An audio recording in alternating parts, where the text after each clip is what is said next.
Hello everybody, Mr. Hollywood here with Jack Phelan Jeep Dodge Chrysler Ram. Today with the 2021 Jeep Grand Cherokee High Altitude. And High Altitude is essentially an overland with a high altitude package. It gives the appearance group, which you can see right away what stands out. In velvet red, this package is awesome. I think the highlights, the extra darkened accents around the vehicle truly make the color stick out even more. And this color, I like it because it's very dark in certain angles, but when the light hits it from the right direction, it's got this little glittering red on it, which just makes it look so much more aggressive, especially with the dark granite finishes like the wheels, that from fascia, the light housing, the badging all around the vehicle, the dual tips in the back, which are very nice, the exhaust. You also have the blind spot monitoring system, as in the 2020s on the mirrors. It's a little triangle that will light up if something's in your blind spot. It will flash and beep if you put your turn signal on in a direction that there's something in there. Keyless entry and go. Of course, I'm going to lock it with the key to show you first. It's locked. The key's right here. I just put my hand through the door handle to unlock it. Close the door. To lock it, I can press this little button right there, and it is locked. I have a power remote trunk opening, and trunk space on these vehicles is huge. Tons of space, very nice. 4x4 badging. You'll see the exhaust tips I mentioned. You can hide the tow hitch underneath this little plastic piece. You do have your sonar sensors here, which will emit rays essentially to see if there's something there, or sound waves. I don't know the exact technology, but if something gets close, they start beeping inside. Here you will have the huge trunk. The seats, of course, do recline. You have the privacy guide, additional storage underneath here for your wheel, and you have the tailgating bins. These you can put ice or water in. They don't leak from underneath. It's cool for like a couple cans of Coke or beer or whatnot when you're going out with your friends. You have a full-size spare tire. Storage is on the side. A speaker subwoofer in the back housing here, and a whole lot more. If you want to close the tailgate, you don't have to use the handles here. You can use the key, or because they thought about the people that are vertically challenged that can't reach the top. I'm 6 feet tall, so this is kind of high up. If I was like 5'2", I might have to jump up. They put the button on the side. And I know a lot of cars have not thought about that, so this is kind of cool. But that's enough for the exterior. Let's go over the interior of the vehicle, which I'm sure most of you are more excited about. Back seat first. We're gonna go into the front seat and the driver's cabin in a second. But first, I'm gonna show you the back seat. There's a lot of room. This is moved almost all the way back. I still have plenty of knee room. I still have plenty of headroom, and I haven't even reclined it, which I can do, which is really cool because now I can kind of relax in the back seat as a passenger. I don't have to stress about sitting uptight and angry all the time. I can sit nicely and relax. Also, entertainment options. I have heated seats for both of my passengers here, and I have 2 USB plugs right there, plus a full wall outlet, 115 volts, 150 watts AC, which is nice for some features you want to throw in the car here. To top this off, you also have a nice cup holder here for your passengers, also in a door. So it's 1, 2, 3, 4 total, plus a little bit of storage. Of course, nice finishes, black anthracite headliner. You have your panoramic sunroof that we'll go more into when we get inside of the front cabin, and just a ton of space. Also, what I really like about the Grand Cherokees is they do put the plastic covers on the back so that when your kids kick the seats, they don't damage the leather. So if you have kids, this is a good stoppage point right there. Plus, this little bin fits an iPad very well. Even the new Max iPads, or whatever they're called, the 12.9-inch ones, they fit very well in the back seat, so the kids can slide them. This car does have the options of buying them with the headrest, screens for the kids, but I mean, who doesn't buy iPads nowadays for the kids, right? Let's hop in the inside and talk about the features of the interior. Welcome to the front driver cabin for the Grand Cherokee 2021 High Altitude. This one's loaded to the brim with features, and we're going to go into them in detail. But let's start with the most obvious one, which is the 8.4-inch Uconnect screen up there. Very nice, very easy to use. One of the things I really love about the FCA branding is the utility of the center console. This actually has the entertainment center. This actually has the configurability of a cell phone, where you can take any of the apps and just drag them around and place them where you want. So if you use a feature and you don't use another feature, you can swap them out. The only thing you have to keep is the apps, because obviously that's where you get all your different applications from. Now, there's also Android Auto and Apple CarPlay, so if you plug your phone in, you'll get the full utility of your Apple phone or your Android phone. Galaxy, whatnot. You can plug them in and see your screen kind of mimic on there and utilize your favorite apps like Apple Music, Pandora, Spotify, Google Maps. It's all on there.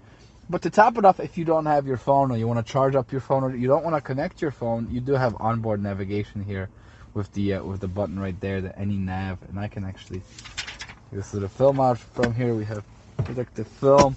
And you will see that here you have your view map, your where to, your home, your work. So you can set these up to be your favorites. You can just tap them real quick. You can also use voice controls from the car.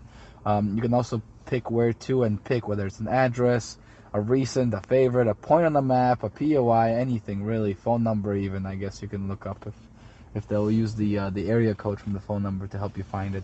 Or if you have a contact save in, they'll use that. You even have geo coordinates. If somebody is really tactical and gives you the geo coordinates, you can plug that in, so that's kind of cool. Then you also have your climate controls on here. Now these are duplicated. You have the buttons on the bottom here and the other controls for the climate, but you also have them up top. In Grand Cherokees, it is very common that most of them will come, and this one especially because this is the high altitude, it's the cream of the crop. They come with dual, where you can choose to sync right there button and unsync them. You can have different temperatures on each side, which, believe it or not, is I think the second reason people divorce nowadays after money is that they don't agree on temperature control. So that's a problem solved right there for you. That's one of the things I love. My wife and I don't get along on temperature, and having this in our vehicle is truly a savior because I can have my Iceland on one side and she can have her Africa in another. We truly love that feature. She likes the temperature at 80 degrees at all time. I like it at like 65 because I'm probably dead inside. Totally kidding. But I like it super cold, and so that makes it convenient. We can all have our own little zones. As far as controls, this one does have the heated seats, ventilated seats, and heated steering wheel. The heated seats obviously is pretty simple. Ventilated seats means there's little air pockets here that go through these little holes, and they kind of ventilate you. It's really nice. It's a good feeling in the summer. It cools you down, and I love it a lot. Backup camera you can turn on at any point in time, even when you're not driving. You could just toggle it on to see what's behind you.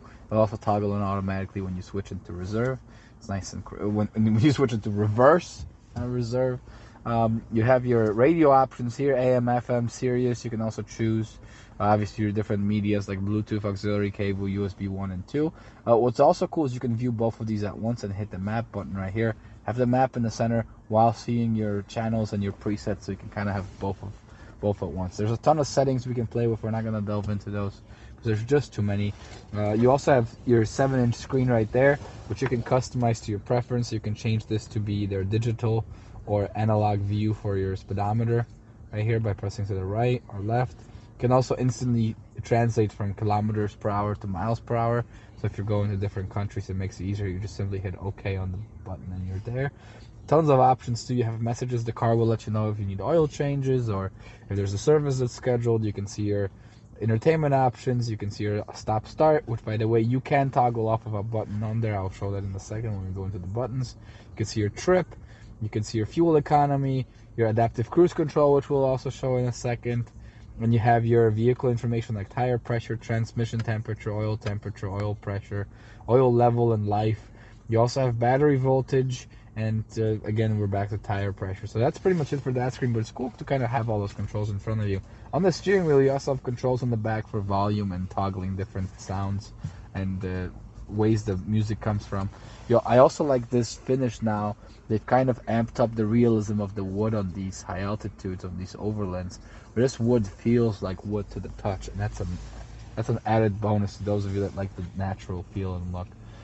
Other option I really appreciate is the actual air suspension. By pressing these buttons, you can raise the car up or down, depending on where you're going. The highest one is off-road mode, lowest one is parking mode, middle mode is sport mode.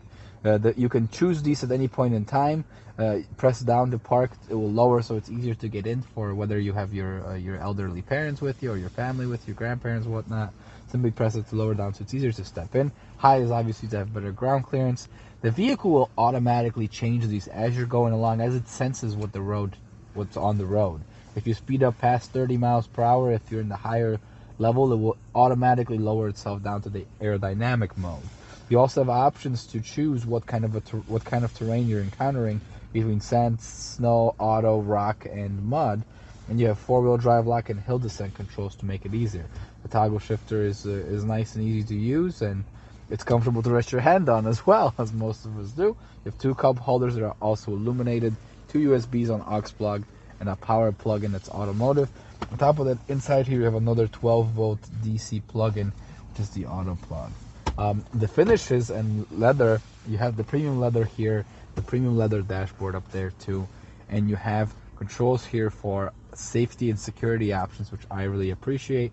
You have your self-parking controls. We'll go into what else you need to do besides these two buttons. Mainly this one for the self-parking mode. This is for your sensors.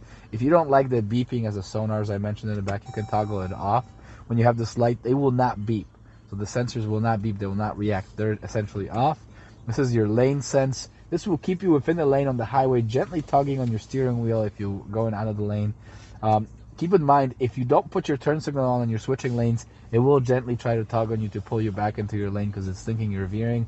So always use your turn signal. It's kind of a reminder there. Automatic start-stop function. The vehicle will stop and turn its engine off whenever you press the brake pedal for longer than 3 seconds.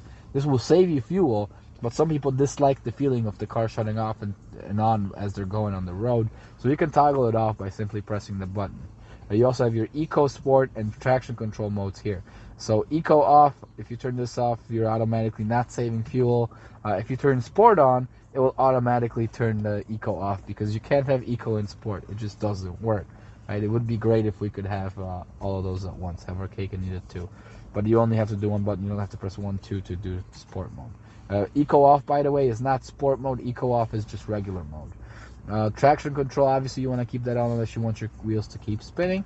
And let's show you the awesome panoramic sunroof, which I really like because it's full length, 2 pieces of glass. They show you can have your passengers see it and have yourself see it. It opens pretty far too, so if you want to party up and stand out of it, I don't know why I'm opening the sunroof in the middle of December, but I got to do that. And that's here you have the control over the little blinder there too to keep the sun away from you. Sometimes if you don't want it to blind you, see how the glass goes nice and flush. You have a little debris protector up here, and then the glass is flush over, so you still have the beautiful view for the passengers, but you don't necessarily have to sacrifice it. Those also vent up for those of you that like just a little bit of air coming through. There we go. You'll see the glass right there.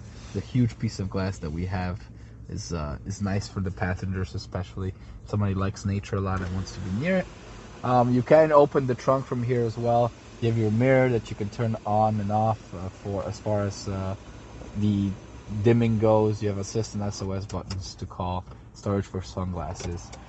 But all of that is all fun and exciting. You have a Harman Kardon sound system, which really gives you some nice tunes. Let's see if there's anything cool playing so we can show you. Obviously, we want to use Sirius radio to get better quality sound.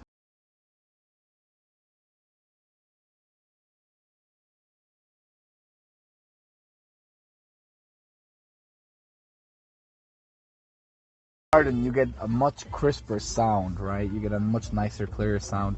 You have your equalizer options you can turn up, and I didn't even have them up, and I don't think like I needed to change anything. Speed adjusted volume is cool. Some people like myself dislike it, but it's cool for others. It will increase the volume as you speed up and decrease it as you slow down to kind of eliminate that road noise interference. It's cool, but not all people enjoy it. Let's show you the self-parking feature now. Our cameraman's gonna hop in and we're gonna take it for a park. All right, so now we're gonna do the self-parking feature, and that's actually really simple in these, which I appreciate. Some car manufacturers make them as complicated as possible. Jeep likes to keep it simple. You press the park on button first, the light will turn on, and you'll start getting instructions on the screen in front of you of how you're parking. I don't have any parallel parking here, so I'm gonna do perpendicular. I'm gonna press OK on my steering wheel to switch to that. Now it shows me that I can switch sides by turning this turn signal to either left or right, and it's pretty neat. And so I'm going to pick right. I only have like one space on the slot to show you on at this point. So we're going to drive up there, and we're going to let the vehicle search for the space by driving, right? Once we drive past the space, it will identify it, let us know to stop. We're going to stop and listen to the further instructions. So let's see. Oh, keep moving forward, stop, and remove hands from wheel. I'm doing just that. And I'm going to shift to reverse, so I have to operate the gear shifter manually. and then I'm going to just let go of the of the brake pedal and let the vehicle do the magic on its own. It's going to start turning the wheel and calculating where it's going to position the vehicle for the best parking. Remember, you are responsible for the behavior of the computer, so don't just gas it all the way and hit the gas pedal, because you're going to ram into something and it could be your fault. I mean, this vehicle will do the best to stop itself if it's coming at something, and 99.9% of the time it works. But if you're that 0.1% or 0.01%, I don't want you to be coming back to me and yelling at me, because I told you that it will always do it. It's effective, it's very good, and I use it all the time. But essentially, you want to ensure. It's going to tell me stop now, then it's going to tell me to shift to drive. Obviously, we're not centered, so it's fixing up the parking to ensure that I am parked correctly and easy enough for myself to get out of the vehicle. And this technology improves right about every year, so it's more effective and works more often and much better performance about every year I try it. This is our first try, and usually we have about one try. Sometimes we have a little bit of an error, so we have to do 2 tries, but here we go. We have parked, and we're right in between the lines. There's space for both the passenger and myself to get out comfortably, and parking's complete. It's just that easy. One button, another button to pick the side, and then just follow the instructions on the screen that will guide you through it. You will love it. Keep your eyes on the backup camera to make sure. This does have the sensor, so if you get close to something and it's too close, it will stop by itself. So it will protect you from hitting something. It's done it to me a couple of times where I was just not paying attention and angrily moving back and forth, and I almost hit something, and the vehicle stopped for me. So it is effective. There's also forward collision control, collision prevention, which if you're driving fast and there is a car in front of you, if the computer knows that you are outside of the senses of what you could possibly apply brakes to, it will help you stop and prevent an accident. Do not worry about it. A lot of people stress, what if I'm like passing aggressively? It's intelligent enough to know when you're in control and when you're not in control, and it will try to help you stop it. Another cool thing in this one is the adaptive cruise control. That's dictated with these little buttons right here. Adaptive cruise control is it will keep the speed you have selected, and it will follow a vehicle in front of you. So if you pick 75 miles per hour and the road's clear, the vehicle will go 75 miles per hour. But if somebody decides to get into your left lane with going 55 miles per hour all of a sudden, and you gotta slow down, you don't have to. The vehicle will sense that vehicle, slow down to their speed, follow them at a distance you have selected with these 2 buttons, and speed up once there's clearer roads, or it will speed up if the vehicle in front of you also speeds up, getting up all the way to that 75 miles per hour. So it's not like follow that car and it will follow that speed exactly. It's the speed you set, and it reacts to the environment. It's a pretty awesome system. I definitely love it. It will save you some sore knees and feet during long drives. Thank you guys so much for watching. Make sure to follow us on Facebook, Instagram, Twitter. Like this video, subscribe for more. We'll go over all the new vehicles that are coming up from the FCA brand. If you have any questions, call the number on the screen to ask for more. Our number is 708-215-5603, 708-215-5603. See you next time. Mr. Hollywood, out.